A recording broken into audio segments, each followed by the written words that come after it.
project as long as kaya ko po. Ayoko lang po tumanggap ng mga project na mapapasubo ako tapos iluluwa ko.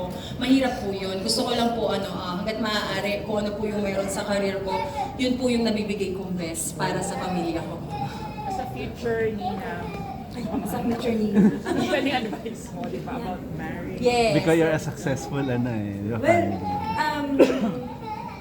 sabi ko nga, kapag may problema when it comes to marriage, ayan, siguro isa rin naman ako sa pwedeng makapag-advise talaga sa kanya kasi ilang taon na ba kaming mag-asawa ng asawa ko, 11 years na kami married, and talagang kailangan yung communication nyo sa isa't isa.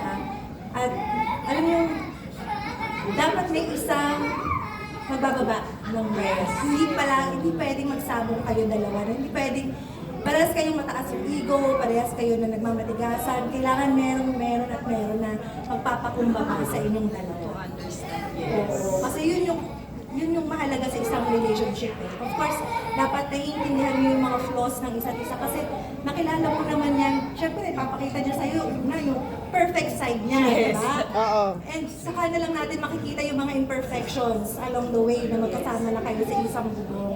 Pero dapat, kapag na-discover mo yun, tatanggapin mo pa rin siya ng buong buo at mamahalin mo pa rin siya ng buong buo.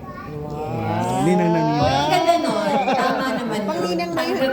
Yes, actually, ma-save ko yan sa wedding. Kinapi na sa speech. Hindi, pero yun na nga, no? With this, nag-family planning na ba kayo?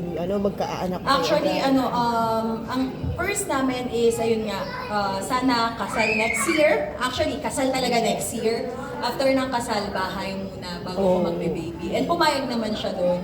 Tatlo na. Kasi siya gusto niya na talaga mag-baby. Wala pa siyang baby lang siya. Oo. Pero happy naman siya sa mga bata and naiintindihan niya yung gusto namin para sa future namin. Unahin muna kung ano yung mga dapat unahin. Para kapag dumating yung time na magbe-baby na kami, wala nang stress. Talagang happy na lang. Yun ang pinaka-importante doon, yung planado. Hindi yung binasta-basta. Galing na ako dun tama na. Diba? Dapat ngayon, planchado ang pagkakaplano. Miss Ana, may question naman kami for you. Ayan, dito ako. Ayan,